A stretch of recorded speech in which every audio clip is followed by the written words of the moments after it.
Hey guys, it's Anna Wolf. And for many years, I thought I was alone, never really understanding the importance of community.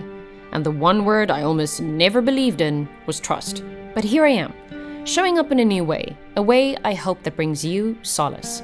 I'm creating these podcast episodes for my community, for you, my fellow wolf. The stories I share in this cabin are all my own experiences, and they're finally ready to be told with the intention of helping others connect their own dots.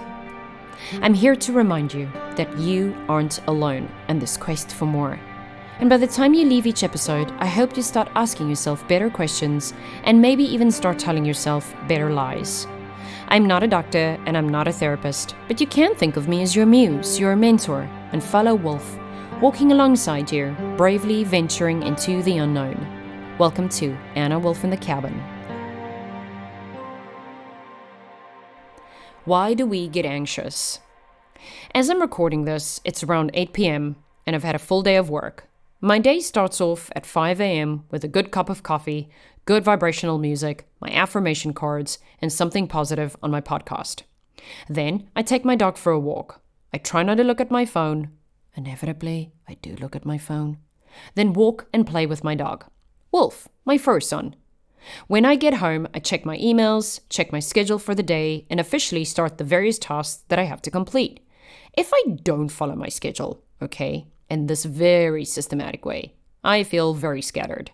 Scattered in every sense of the word, Like a cartoon character that's trying to run away on ice, and the more he sprints, the more he stays in one place. I was diagnosed with ADHD at a very late age, and being finally diagnosed has given me the grace to not be too hard on myself. Knowledge is, after all, power. It's also pushed me to research how ADHD presents itself in others and how they manage it. I feel lucky that my intuition is loud, like really loud. So I rarely latch onto other people's traits just to find answers. I usually know if a piece of information resonates with me or not. I'm telling you this because recently I saw a psychologist discussing self-diagnosis and how it's almost taken on like a trend of its own. It was an interesting conversation because it made me wonder, who exactly are they directing this to? And what if that person is listening? Does that make them feel unseen, motivated to perhaps not be seeking answers or second opinions? In my opinion, not everyone who self-identifies is doing so irresponsibly. Researching your own worries can sometimes lead to second opinions and deeper exploration. There is power in research. I truly believe we know more than we think. And for me, that knowledge comes through faith and belief in a higher power. Let the voice guide you and know that you are one step away from getting the support you need. So what makes me anxious? Well, over the years, various new and old patterns, right?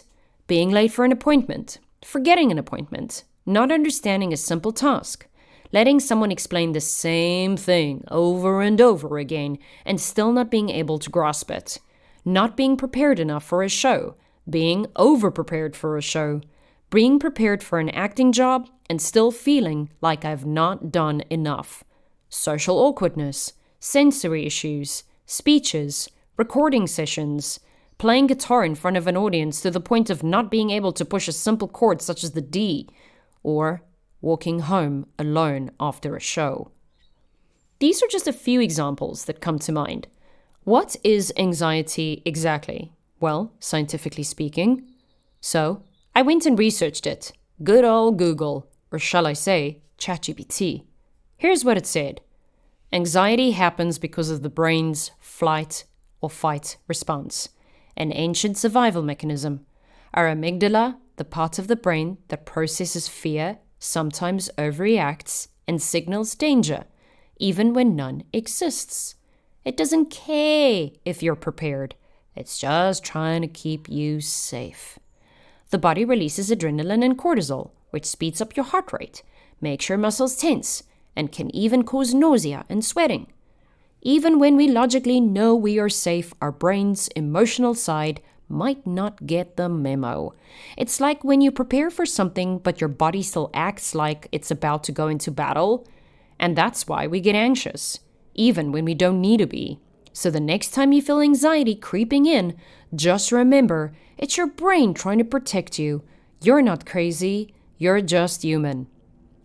You're not crazy, you're just human? Thank you, ChatGPT. I shall remember this when I'm feeling like I can't breathe and barely scraping by through the day. Let's get real. If I'm having a panic attack, I'm not for 1 second gonna go, oh, I'm human. I'm gonna be okay. It's just your body and your brain wanting to help you out. Save me. Protect me. Well, if anything, I want someone to press a button and just make it go away. No breathing and no words can get me out of the feeling, and trust me, I've tried everything. I can, however, say that it's steadily gotten much better. Here's an example. We just moved into a new home, and I was so excited to buy a brand new couch for our beautiful little home in my favorite town in London, Richmond. I had this picturesque vision.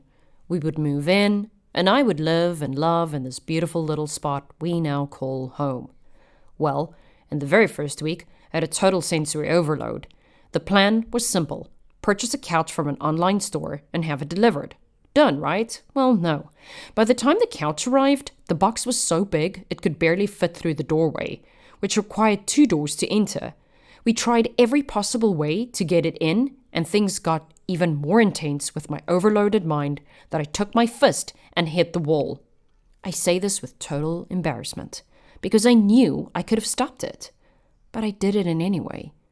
I hit the wall because I was furious with myself for ordering a couch that was too big for our home, for lacking the patience to measure the space properly before ordering, for not thinking it through. And then the inner fight started. You're so impatient. You're so impulsive. You're just dumb.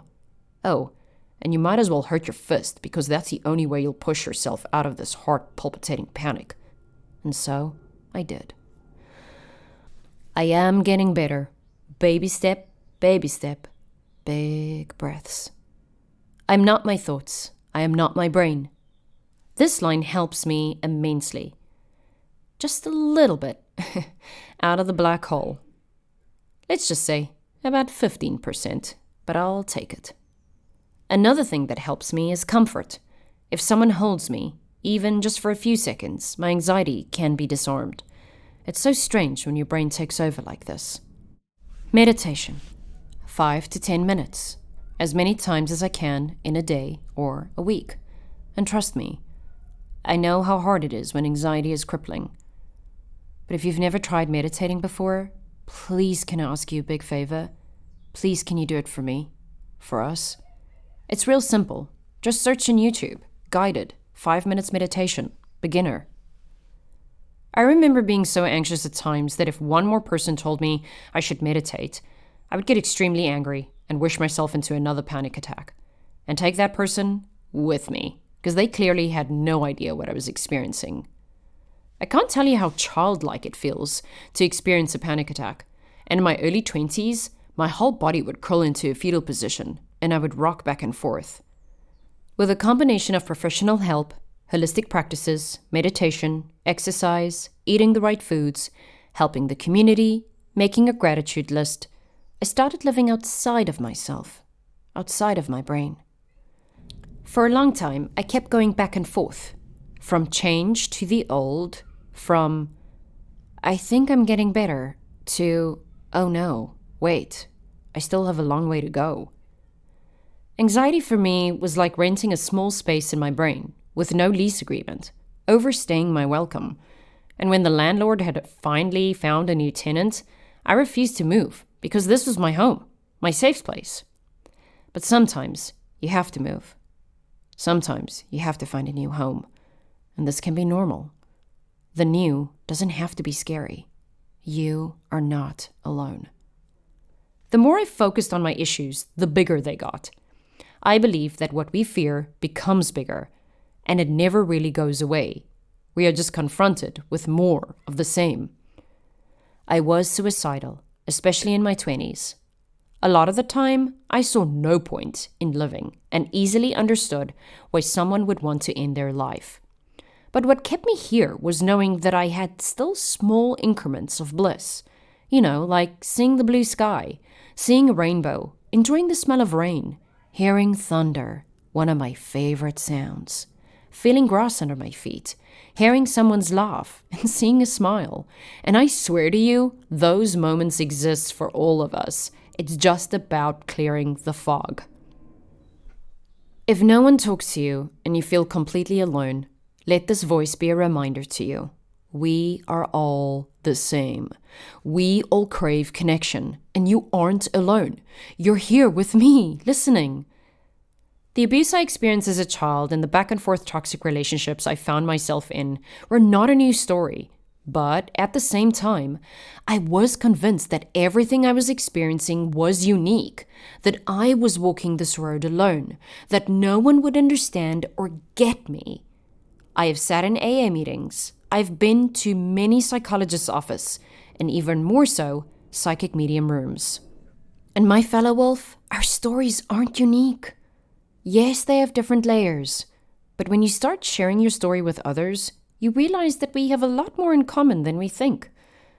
In my early 20s, I dated this guy for many years. And thinking about it now brings tears of gratitude and joy, because he was my first introduction to what it meant to be loved unconditionally. I put this guy through hell. Oh my gosh. Thinking about it now, and for a very long time, I always thought that I was the one who did no wrong. But in reality, my childhood trauma came bubbling up, triggered by finally being shown that I didn't have to hide anymore, that I could come out and play, be myself. During the course of our relationship, I did try to harm myself numerous times. I even tried to jump out of a car on a highway. He pulled me back, and I started sobbing. Physical touch would immediately calm me down, and of course, he held me, and everything was diffused. This wonderful human stayed with me. He always carried me forward into a new day of discovering. He was a constant. Isn't it wonderful to be reminded that people do care? Well, if we let them. Is there anyone that you aren't letting in? Throughout the years, I gave myself a really hard time for putting him through this, never once thinking that perhaps I needed help. If you can relate to this, I need you to stop that judgment right now. We only know what we know based on what we know. I didn't have the right tools to handle my thoughts back then. You will always meet the people you're supposed to meet. And for me, nothing is random. He had to meet me just as much as I had to meet him. Learning life lessons doesn't just flow one way. It goes both directions, just like a dance. It's not always about us. I'm telling you the story because I feel there might be an opening here for your own interpretation. We can get obsessed, anxious, flawed, scattered. But we will be okay. And you know what? We'll be more than okay. Dumped, fired, isolated by our friends, sometimes these dynamics can happen all at once. But I promise you, you aren't alone. I've spoken to people who have lost their homes, their entire families, and yet they still found the hope and faith to carry on. If you can't carry on for yourself, then please carry on for me. I need your hope. Believe that you're steadily becoming who you needed the most as a child. Yes, anxiety is felt when our expectations aren't met, or when we turn 40 and think, what the hell have I been doing with my life? But guess what? These stories have all been told before. The real question here should be, why do we get anxious? But rather, what can I do to help people know that they aren't alone? It is in this space that we can start looking outside of ourselves. Looking outside of ourselves will force you to see yourself not as you are, but as who you are becoming. Anxiety is my superpower. Whenever it sparks up and says, hello, I know it's an influx of energy. It merely needs to go somewhere. And this will not be around a rope, a gun, or pills. It will be through new and wonderful ways of moving my mind and body, seeking professional help, and discovering new holistic practices. It is a constant work of art, my fellow wolf. and I will be here with you every step of the way. Seek help. It's never too late. Go on that trip you keep putting off. And no, you're not late. You are merely arriving. And if you're still here, if you're still listening, well, then your purpose is not done. I dedicate this episode to my selfless and loved friend, Fabian Singh. I miss you. Thank you for listening. Until next time, keep seeking, keep feeling, and most of all, keep growing, steadily, bravely, walking into the unknown together. If you like what you heard, please leave a comment and subscribe for more stories from Anna, Wolf in the Cabin.